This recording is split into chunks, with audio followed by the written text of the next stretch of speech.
દેશમાં સ્વચ્છતાના મામલે નંબર 1 નો ખિતાબ મેળવનારી સુરત મહાનગરપાલિકાના દાવાની હકીકત શિવનગરમાં સામે આવી છે। સચિન વિસ્તારના વોર્ડ નંબર 30ના તલંગપુરમાં આવેલા શિવનગરમાં ગંદકી અને કચરાના ઢગલા તેમજ ખુલ્લી ગટર અને ગટરોના પાણી રસ્તામાં વહી રહ્યા છે, જેના કારણે સ્થિતિ ખૂબ જ દયનીય બની છે। સ્થાનિક રહેવાસીઓએ આક્ષેપ કર્યો છે કે અહીં ગંદકી એટલી વધી ગઈ છે કે તે તેમના આરોગ્ય માટે જોખમ બની રહી છે। મહાનગરપાલિકાનો ભાગ બનીને 5 વર્ષ થયા છે, પણ હજુ સુધી તેમને કોઈ પણ પ્રાથમિક સુવિધા પૂરી પાડવામાં આવી નથી। દરેક જગ્યાએ ગંદકીના ઢગલા છે, પાણીની નિકાલની કોઈ વ્યવસ્થા નથી અને સફાઈ કર્મી વિસ્તાર ન જોવાય તેમ છે તેવું શિવનગરના રહેવાસીઓએ જણાવ્યું હતું। એક સ્થાનિક નિવાસીએ કહ્યું, ગંદકી એટલી વધી ગઈ છે કે અમારા બાળકો અને વડીલોના આરોગ્ય પર તેની સીધી અસર થઈ રહી છે। અહીં ન તો યોગ્ય રીતે સફાઈ થાય છે અને ન તો કચરો ઉઠાવવાનો કાયમ વ્યવસ્થિત કાર્યક્રમ છે। પંચાયતના સમયમાં પણ અમારી સ્થિતિ આ જ હતી, પણ હવે મહાનગરપાલિકામાં જોડાયા પછી પણ કંઈ બદલાયું નથી। સ્થાનિક નેતાઓ અને કોર્પોરેટરો પ્રત્યે લોકોના રોષ વધતા જઈ રહ્યા છે। રહેવાસીઓએ કહ્યું કે ચૂંટણી વખતે વિકાસ અને સ્વચ્છતાના મોટા વચનો કરવામાં આવ્યા હતા, પરંતુ આજે પણ શિવનગરમાં પ્રાથમિક સુવિધાઓની ચિંતાજનક અછત છે।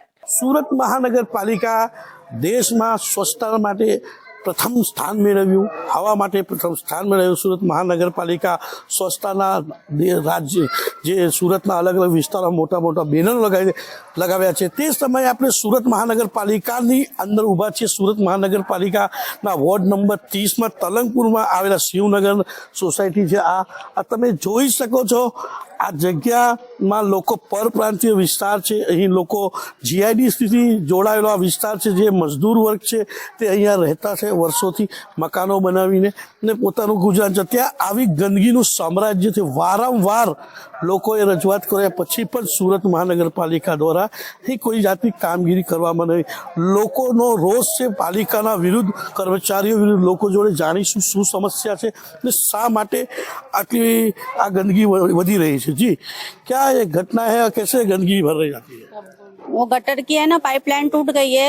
1 महीने से पूरी गंदगी बह रही है, लेकिन कोई सुनवाई नहीं हो रही है। इसके पीछे बहुत मच्छर हो रही है, बहुत डेंगू मलेरिया भी इधर फैल रही है। आपने कभी कंप्लेन की थी इसके लिए? 10 बार कंप्लेन हो गया, लेकिन 5,000 रुपए मांग रहे, बोलते हैं 5,000 दो तब बना देंगे। एसएमसी वाले? हाँ, एसएमसी वाले। તમે જોઈ શકો છો, સુરત મહાનગરપાલિકાના જે સાફ સફાઈનો દાવો કરી રહી છે તે સમયે તમે સમજી શકો છો પ્રાથમિક સુવિધા છે જે લોકોને મળવી જોઈએ, નળ ગટર સ્વચ્છતા, એ પણ નથી મળી। આપણે ઘણા લોકો આપણા સાથે જોડાયા છે કે આપણે ઘણા પુરુષો પર જી શું ઘટના છે, ક્યાં ઘટના છે ને શું માંગણી છે તમારી? हमारी मांग है कि यहाँ चेम्बर बनाए और ये गटर लाइन का पाइप जो टूटा हुआ है इसको नया बदले। हैं पूरा इधर यहाँ से वहाँ तक सब मच्छर पनपते हैं, पूरा बीमारी फैल रही सोसाइटी के अंदर। इस पे कितना कंप्लेन किया गया, कोई सुनवाई नहीं होती। आके देख के चले जाते हैं, बोलते सोसाइटी वाले कराएंगे। सोसाइटी वाले कैसे कराएंगे भाई? हाँ, एसएमसी किस लिए है भाई? તમે જોઈ શકો છો, આ હજારોની સંખ્યામાં અહીંયા લોકો વસી રહ્યા છે, પોતાના બાળકોને લઈને ભણાવી રહ્યા છે અને નોકરી કરીને પોતાનું ગુજરાન ચાલે। ત્યાં પ્રાથમિક સુવિધામાં તમે આ ગટર, આ સોસાયટીના વચ્ચેનો રસ્તો છે તે રસ્તો પણ તમે જોઈ શકો છો।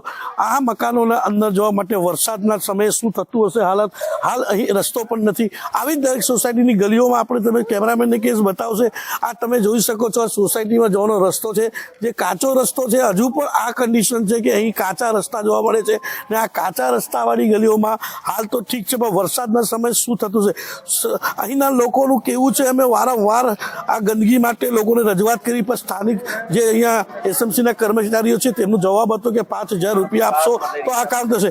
અહીં મોટા મોટા મચ્છરો, ડેન્ગ્યુ અને કોઈ રોગચાળો ફાટી નીકળે તો શું સુરત મહાનગરપાલિકા એની જવાબદારી લેશે? કેમેરામેન રવિ વેન્ડે સાથે સુનિલ પ્રજાપતિ, ઇન્ડિયા ન્યૂઝ, સુરત।